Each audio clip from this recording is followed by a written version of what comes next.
Greetings, good people. Welcome back to another edition of Leaders and Learners, where we all know that the best leaders are lifetime learners. And boy, do I have a teacher for y'all today.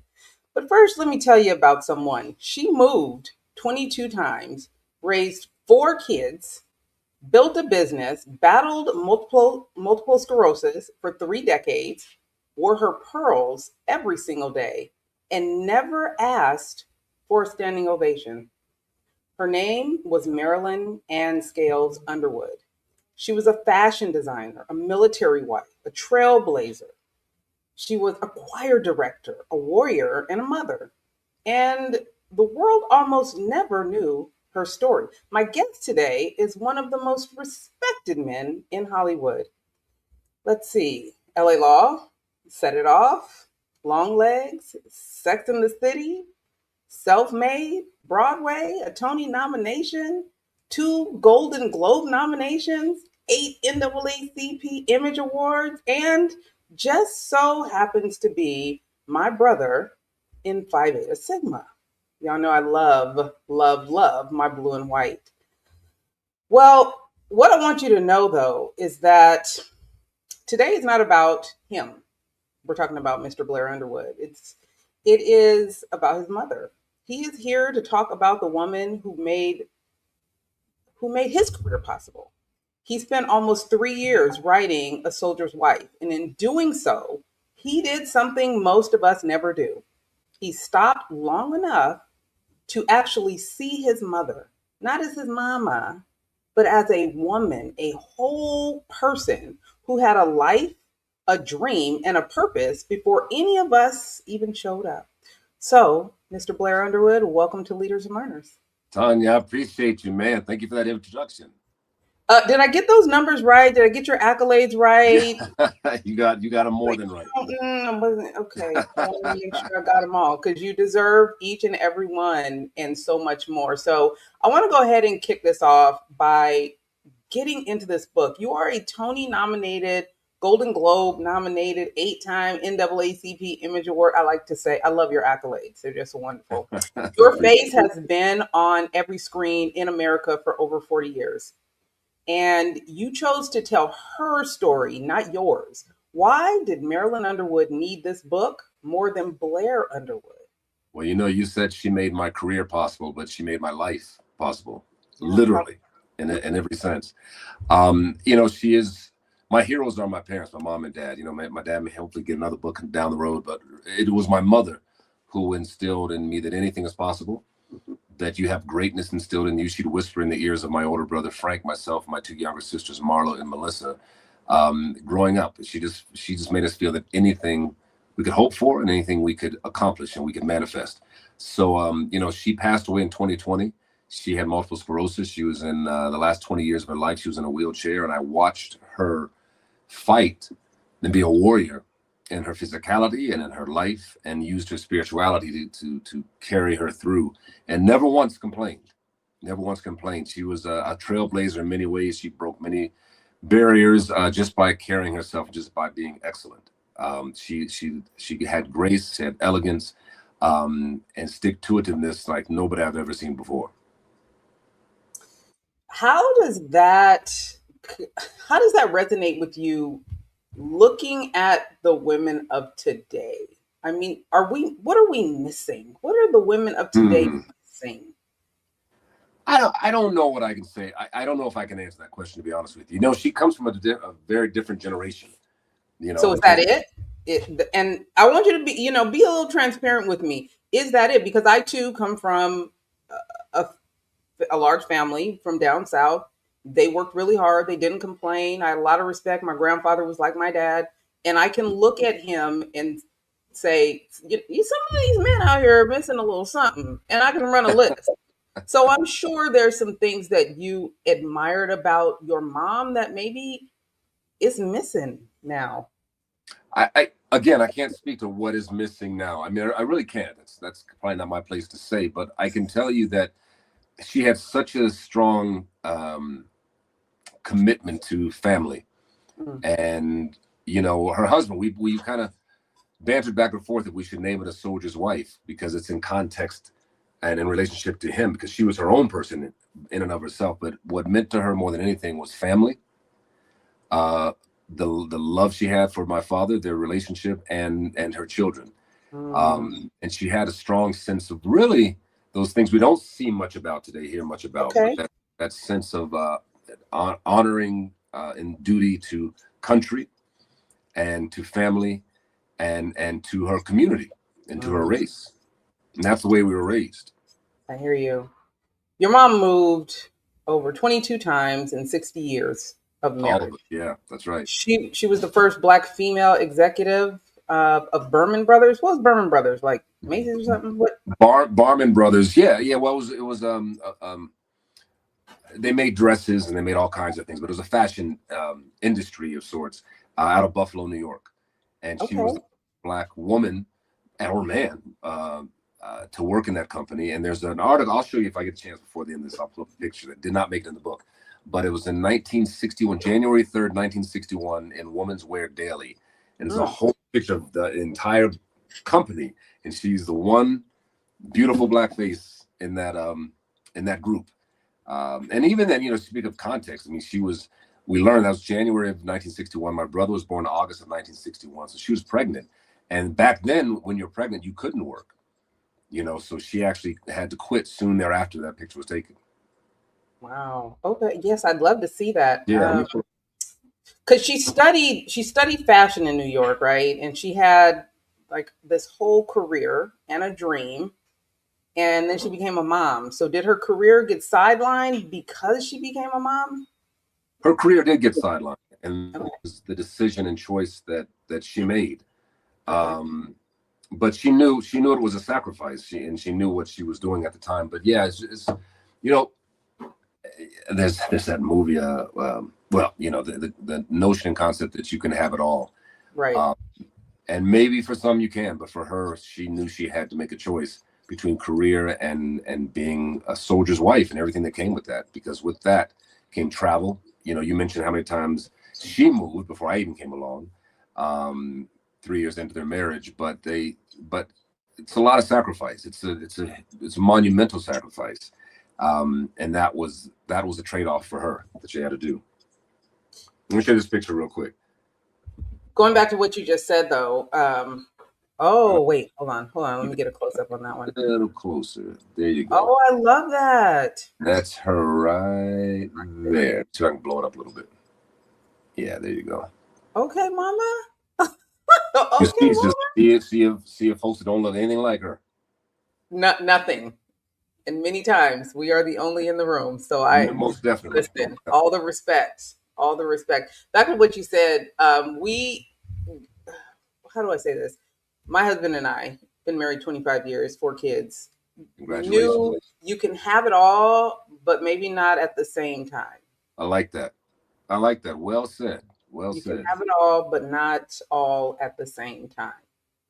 Yeah. Yeah. Different times. I think nowadays there are ways to do it. There are ways to have it all. The fact that we're talking from my home and I don't know if you're at your home, but the fact that we can do things remotely, you can get more done in that way.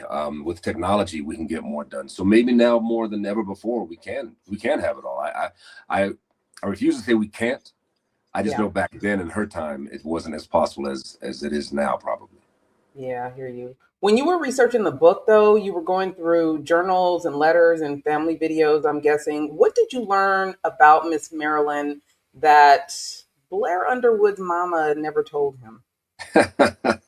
Well, first of all, I have to say Yolanda Galt wrote the book, because I don't believe in ghostwriters. She's an amazing writer in and of herself. She is from Buffalo, New York, as was my mother. She'd written her first novel on her own mother, so we had a lot of synchronicity there. What I learned was that, it's interesting. I'm glad that you phrased it like that, because there was a woman before she was our mama. I say our mama, my older brother Frank, my 2 younger sisters Marla and Melissa. But before she was even a mother, before she was a wife, she was a young girl. Mm-hmm. So, and hearing stories from Timmy, was one of her high school friends, grade school friends, and just hearing who this woman was before I knew her as a mother was phenomenal. She was sassy. She was classy even then. She used to come to school dressed to the nines when she was in high school and junior high school. Apparently, she always carried a briefcase with her. So she was, they all talked about, there were about four of her girlfriends from high school. in grade school who talks about how this was a woman who knew she was going to be something, who knew she was going to be successful at whatever she chose to do. And she walked with that confidence slash humility at the same time, but there was a confidence, there was an air about her. And anybody who knew my mother knew there was an air about her to say that I'm going to be somebody. And then when she became somebody, she had her own success in her life, Barber Brothers, but also my parents were very successful Amway distributors with a large organization. She was an entrepreneur in many ways.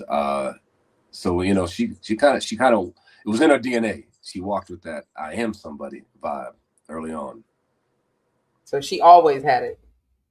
She always had it. And I didn't know that because I didn't know anything about her. Did you get that from her? Did I get that from her? I got it from both her and my dad. Yeah, for sure. Well, I can't wait to hear about him. Your mom spent her final night dressed up, made up, dolled up at the opening night of A Soldier's Play on Broadway. She was in her wheelchair, if I remember correctly. She had battled MS, like you talked about, for over 30 years. Mm-hmm. And she came out for you. How do you hold something that heavy and still step on the stage and do your thing? Well, thank you. I tell you, it wasn't her final night. It was her final night kind of going out, just getting dressed up and just enjoying the night, painting the town red, as she said. She passed that. But, for me, it was empowering. To me, it was elevating to know that my mom, my dad, my brother, my siblings were there. But, she was the one, she was a young woman in the 1950s who came to New York and lived up in Harlem. And she fell in love with the arts and Broadway and Hollywood at that time. But being there in New York, she had never seen a Broadway play until my opening night of A Streetcar Named Desire in 2012. And this was my second time on Broadway in A Soldier's Play. Of course, that's what the title comes from, A Soldier's Wife. But it was A Soldier's Play. And to me, it was more uplifting and empowering than anything else, because it meant so much to her to see her son, starring on Broadway, and to be there that night with everything she battled. And, she was in a wheelchair for the last 20 years of her life, battling multiple sclerosis. But she was a warrior, and she was strong. And it uplifted her spirit also, just to kind of come back to New York. And, I love New York. It's my second home. It's just a whole nother energy. But then, you step into the theater community of Broadway, and then it's opening night. And then it's your son up there who you inspired to do. Told me to the theater at Swift Creek Mill Playhouse in Colonial Heights when I was 16 years old, and said, go in there and tell that man that you want to be in some of the plays they're doing, Buddy Callahan at the Swift Creek Mill. So she was really that one that really nudged me and pushed me, and really more encouraged me more than anything else to follow my dream. Were you a mama's boy? I think any black man you is a mama's boy. You talk to a black man and say, "Your mama, you ready for a fight?" So, I always tell you, it was my parents who are my heroes. And my mom, my dad carries it strong, but you're not going to, I don't know any black man you can talk about their mama and be okay with it. You're the oldest? No, I have an older brother, Frank. I have Frank and two younger sisters, Marla and Melissa. Are you guys close? Very close. Part of the reason we're close to this day is because of the way we grew up. Always constantly being the new kids on the block, new kids in school, new kids at church. We clung to each other first before you kind of gradually made your own group of friends. But now we're very close to this day. We are each other's biggest supporters. I love to hear that. That's my success and vice versa. I love to hear that. I do want to keep in mind that, some of us come from dysfunctional families. So I just want to know, what part did your mom play in how close you guys were? Because it's not the norm. There's, that sibling rivalry. There's, people grow apart. It happens. What role did your mom play in making sure that you guys had a tight relationship? Well, I would tell you, my father, his mother gave birth to 15 kids. Good Lord. They all passed away, but there's 6 of them. I grew up with a big family, my father's 5 or 6 siblings and all of my cousins. My mother was an only child. So she was just the opposite. So from both directions, it was very important. It was critical. It was mission critical that we understood the importance of family. My mother, because she didn't have it. Yeah. And this comes out in the book too, that, my grandfather, my mother's father, impregnated her mother and then left and went to Canada. I have all kind of whole other family, Canadian cousins that we're in touch to this day up in Canada. So she was considered an illegitimate child, an only child. So she never had siblings. She never had a big family. So it was important to her that the value of family, she instilled in us, that no matter what, somebody talks about your brother or sister, you know, even if they're wrong, you fight that other person. And then we'll deal with it when you get home. You know, so it was very important for her, and just in our family unit, family comes first before anything. And jealousy she would not have. I think part of the fact that my brother and I are 3 years apart, he's 3 years older, you know, we weren't really competing against a lot of stuff, whether it was girlfriends or whatever else. You know, we weren't in the same class. My youngest sister Marla's 5 years younger than me.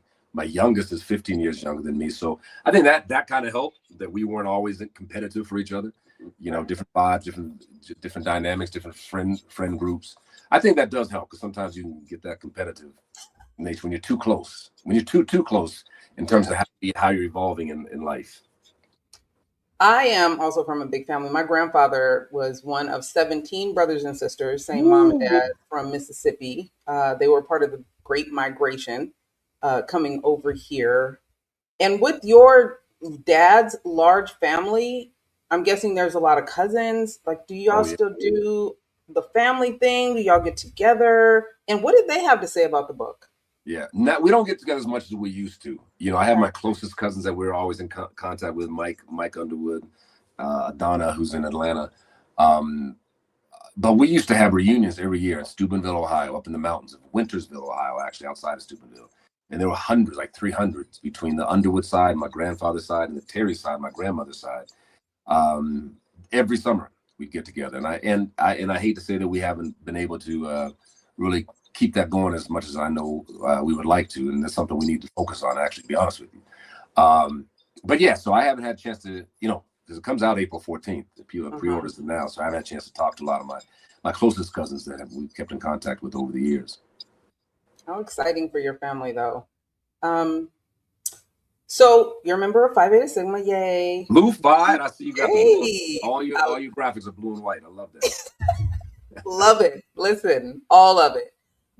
You know what brotherhood looks like, and hearing how big your family is, I think that just puts an emphasis on it. Your father was a 28-year Army colonel, correct? That's right. And you grew up surrounded by men who understand duty, discipline, and service. But writing this book forced you to kind of look at your mom through a completely different lens. So what did it cost you as a man to sit still long enough to see your mom fully as a woman, not just mom? Yeah, I don't know. I really don't see it as a cost. It was all additive. You know, it was all and enriching to learn more about her and really have an understanding like I didn't have before about those sacrifices we talked about. You know, this strong, independent woman who had these dreams of fashion, to really put that aside for the dreams and hopes of the larger family, and this initially her husband, and then the kids. So, you know, it was definitely enriching to learn that about who she was, more than I ever knew. And that again came from friends, it came from family, a lot of friends too who knew her as a woman and not just as a mother. You know, she was sassy. You know, she talked about doing her homework, take care of your man at home, you know, make sure you're making love to your man, all that stuff. She never said that to me. I never heard that. I was like, you know, don't want to hear that. Yeah, but she said, you got to do your homework, you know, take care of home. So that kind of stuff, you know, that was like, okay, this was a woman beyond the figure I saw as my mama. And in that, what about relationships? What about her and your dad's relationships, or her and anybody else's relationship? Was there anything that just surprised you? Like, oh, I had absolutely no idea, or she showed an incredible amount of grace, or give me an aha moment while you were doing all this research. Yeah, you know, the parents I saw and the mother I saw growing up are different than the parents I see in retrospect as a 61-year-old man looking back. Um, you know, I saw how they had such a beautiful relationship. They loved each other and supported each other, uplifted each other, edified each other all the time. But, you know, there were things that weren't talked about. You know, being a military man, politics weren't talked about. Mm. Uh, Things that I would look at and say, when I raised my family and did raise my family, I want to do differently. Um, you know, there was a different kind of emotional connection that I know that I strive to have a deeper emotional connection. You know, they had their emotional connection, but you know, nothing's all roses and when I, what do you call unicorns and roses and rainbows and all that. So All the things. yeah, all the things. So you know, to be honest with you, I saw the imperfections. Got You know, it. I saw the things that were wonderful and inspiring and all of those things, but I also saw the imperfections. Um, and the things that necessarily weren't talked about. You know, I loved, this is in the book, this love letters my mom would write to my dad when she was bedridden for the last 10 years. But you know, and that's in the book. You know, yeah, how much I love you, and sweetie, and this, that, and the other. Now I need you to do this for me, and get these eggs, and make this vitamin drink for me, and this, that, and the third. Um, but you know, and this is not so much in the book, but you know, it got tough near the end. You know, my dad is 94, just turned 94 April 1st last week. And you know, when his memory started to slip, she was dealing with her own difficulties, being bedridden, fighting MS, and fighting a number of so many different things physically. You know, there was frustration that came in. You know, you're asking me this, I just repeated that. Why are you asking the same question over and over? You know, these were the very real moments at home when you know, you might lash out. You don't want to lash out. And I know she felt bad after she lashed out. She's like, I can't keep repeating myself. I'm trying to just make it through the day. And then him not understanding, why is she speaking to me, you know, like this. You know, it was very, very, very difficult, the reality of life. You know, when you're battling, you know, when your body, in my mom's case, fails you, Betraying you. betrays you, and in my dad's case, when his brain and his mind, his memory betrays him. So that's another chapter of their life. You know, who these people came. But I watched this. Still, it was inspired. My dad never turned his back to the very end. He was there when she passed away, at her bedside. My brother called me. I was in California. My brother and sister and Frank and Marlo lived inside the house and were her caretakers till the very end. And my brother called me and put me on FaceTime as they were trying to, you know, revive her and talk to her, and she wouldn't talk, and so I watched her pass away, transition on the phone through that lens, and just watched the paramedics come and take her away. I watched my dad hold her hand to the very end, and was there at the very end. Was their marriage perfect? No, I don't know any marriage that is perfect, but they were committed and dedicated to each other to the very end. How was he? How did your relationship with him change after your mom passed, or did it at all? I don't know if the relationship changed, but you know, I saw him. I mean, this was again my hero. This was this Army officer, 28 Right. years, as you said, all of that. But you know, as we age, we revert. We can revert to childhood ultimately. Mhm. Physically, you diminish. Physically, we get shorter. Our spine, you know, devolves. Yeah. So that stature can be diminished, but the memory of who that man is, it's like a friend of mine who went through the same thing. It's like the slow goodbye, you know, when you're dealing with Alzheimer's or dementia, and the memory goes. It's a slow goodbye. So you know, for me, I loved him in a different way Yeah. because he missed his wife. He doesn't really remember so much now. Right. Uh, but you know, especially this first year, 2021, 2022, 23, you know, he'd often 24 talk about how he misses his wife Mm. and just the grief that he carried with him. And he, more than my mother, just held all of his emotions inside. So you wouldn't really know what he was feeling. But every once in a while, he'd say, I miss my wife. I You gotta know, look this word up, but there's actually a word for when someone passes away and then the other person passes away not too long afterwards. It's really from a broken heart.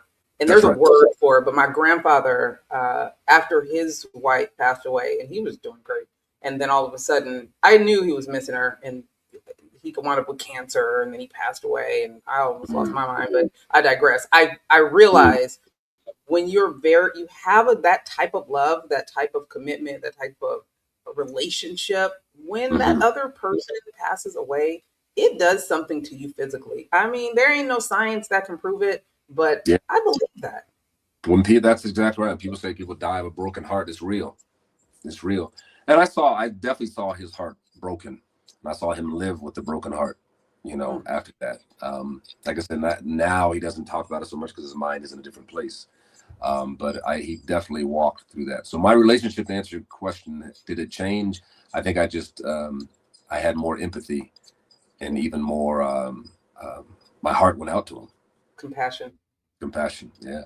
Yeah. Your mom wanted to write a book, and you Yeah. said she had mentioned it from time to time and never did it. She wanted to do that for decades, I think you said, and she never finished it. Now, 6 years after she passed, the book exists because you finished it. So, as your sorority sister, I'd love to ask you, is this for you or is it for her?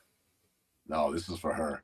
Tell me. This is like the ninth book I've had published. I have a deal with HarperCollins, and they publish books as an unofficial imprint. And when my mom passed, I ran this by my publisher, Judith Kerr, because my mom always wanted to finish this, as you alluded. Since I was in second grade, she talked about wanting to write a book.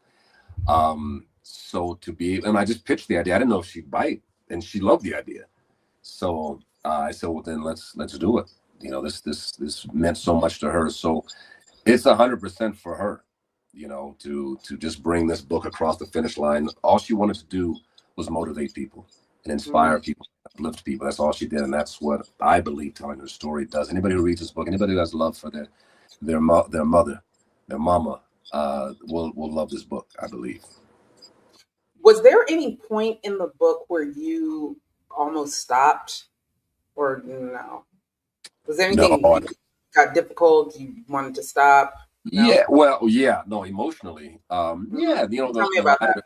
the latter years. I mean, the latter moments. Talking about that moment I was just sharing with you is always challenging. The moment she passed away, the moment she transitioned, and just seeing her struggle, seeing her diminish physically was very challenging. And getting inside of her mind, to bring those words to the paper as Yolanda Galt did, but also, and because I oversaw everything, I read everything, made sure it made sense and worked, and was authentic and real, just to really, because some of it you have to use your imagination. Most of it is from interviews and memories, her own interviews, but some of it you also have to kind of put yourself there. What would she have felt given all we know about who she was?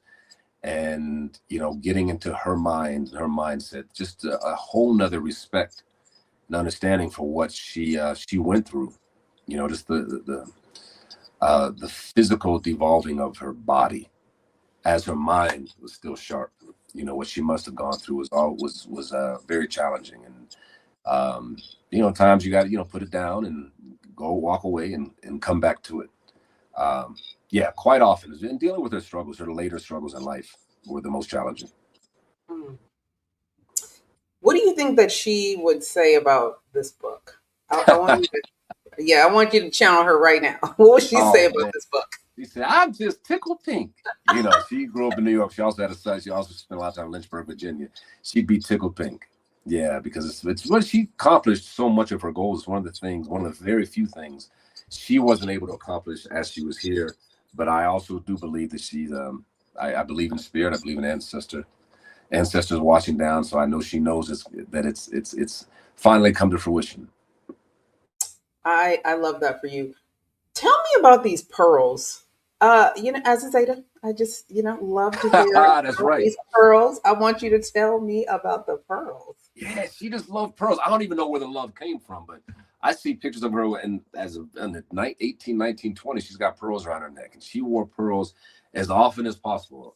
She'd be in the bed or in a wheelchair, but in her bedridden, she still rocked pearls. Not every single day, but for her, the ritual of putting makeup on, uh, even if nobody even saw her. But she made a point of putting the ritual, the makeup and eye makeup, but those pearls. She always loved just to have them around her neck. And in between, the audiobook, my sister was also a voiceover artist, Marlo. We do the audiobook together. So in between each chapter, there are pearls of wisdom, advice from her, quotes from her. And my sister Marlo in the audiobook, she read all of the pearls of wisdom. So she had the physical pearls around her neck that she always loved. And I remember, man, I hadn't even thought about this in the book. I remember going to Vietnam and she asked me to bring back some pearls, which I did. Very good. I love that. Do you have any? What pictures are in the book? Do you have any pictures of her in the book in the pearls? Oh yeah, all kinds of books. The pictures in the book, they're black and white. Almost every most 3/4 of the books. She's got pearls on her neck. Let me see. I just had one. Shoot, if I was thinking about it ahead of time. I mean, that's their wedding day. Of course, she got pearls on her wedding day. Oh wow. You can see that. Yeah. Hold on. There you go. But yeah, I don't know. I'd have to take time to go through it. But no, pretty much every chance she got, she could not 100%, but she did love doing. She did love wearing pearls. Well, hold up. Here's that picture I told you, Barman Brothers. Let me see. Look at all those pearls. Hey, Mama. I love. Very good, very good. But listen, she's a classy, elegant Black woman like you are, and that she introduced us to striving for excellence, having grace, being intelligent, being unexpected, not falling into stereotypes, and leading, and let faith be your guiding light. Amen to that. So did she cook? Was she a cook? Did she teach you how to cook? No. My brother Frank's a great cook. Both my sisters are great cooks. I fell through the cracks. I was a cleanup crew. That's all I did. I was always doing cleanup to this day. My wife is a great cook, and we talk about big family, and it's funny. I came from that family. Now I have a big family too, because we have a blended family. So my wife has 6 kids. I have 3. We have 9 kids together, and 18 grandkids. So I have 18 bonus grandkids. So it's a big community. Look at you carrying on the legacy. Carrying on the legacy. That's right. I love this. Well, let the people know how they can continue to follow your journey. Are you doing a book tour other than being out here? But what are you doing? Where can the people find you? Where can they stay in contact with you? And go ahead and fan out in person. Instagram is the best thing. We'll keep you posted on that. But yeah, we'll be going to New York. I know I'm doing The View on the 15th, April 15th. It hits stores April 14th. Please, you can pre-order the book now. A Soldier's Wife. My Mother, the Marvelous Mrs. Marilyn A. Underwood. But yeah, we'll be in New York, Atlanta, and Los Angeles starting on April 14th. So yeah, and then the specifics, will be on my social media, specifically my Instagram. All right. Well, listen, Mr. Underwood, I appreciate you being here. I appreciate you taking the time. I know you got some more stops to make, but please keep in touch and let us know if there's anything else that we can do to support you and your amazing book and your mama's legacy. And keep us posted for your dad's story too, because I have a feeling it's coming. No, I will. Listen, Tonya, I appreciate you. Thank you for taking the time. And, I said this is like the 8th or 9th book I've published. I've never been this involved in making sure it gets out there, but it's personal. This was my mama's. I appreciate you taking the time. And we got your back. We got your back. Yeah, I appreciate you. Thank you. Have a good one. Okay, you take. Listen, Blair Underwood, he got it right by refusing to make this story about him. I want to be very clear. He had every reason to center himself. I mean, he is who he is. He is the celebrity. He is the name. But he chose to step back and let Miss Marilyn lead. This is not humility as a performance. He's not being performative at all. This is humility as a practice. And in this world where everybody is out here narrating and navigating all the highlight reels, watching a man give his platform completely to his mother is genuinely rare. Do you hear me? The street, they see a Hollywood actor writing a sweet book about his mom. Nothing wrong with that. Nice optics, great PR, but the story is something different. The story is about a Black man who had to confront how much he didn't know about the woman who made him. 3 years of research, letters, journals, videos, interviews. He had to become a journalist to tell his story because nobody else was going to do it for him. That's not a press tour. That is actually his own personal reckoning. Phi Beta Sigma teaches that culture is service and service is culture. My fraternity brother, Blair Underwood, took this very seriously, serious enough to give his mother the book that she always deserved. I said what I said, and I meant it. Go buy A Soldier's Wife. I want you to read it. Then call your own mother if she's still here, if you're blessed enough to still have her. And if you're not, write something to her, write something for her. The story is not over just because she's not in the room. You control the narrative, always. All right, guys, be good, and I'll see you next time. Make sure you like, follow, and share. Okay, bye. Hey, thanks for showing up to the podcast where we all know that the best leaders are lifetime learners. When you get a sec, take a moment, leave a comment. What you think about today's episode, and share it with someone that you know could use the gems that were dropped today. Follow and subscribe. You don't want to miss who's coming up next. You never know who could show up here and what they could say. For your professional needs, marketing, PR, communications, and leadership, make sure you follow us on all social media platforms at Sand and Shores, or hit us up at sandandshores.com. Again, thanks so much for showing up. We appreciate you, and we'll see you soon.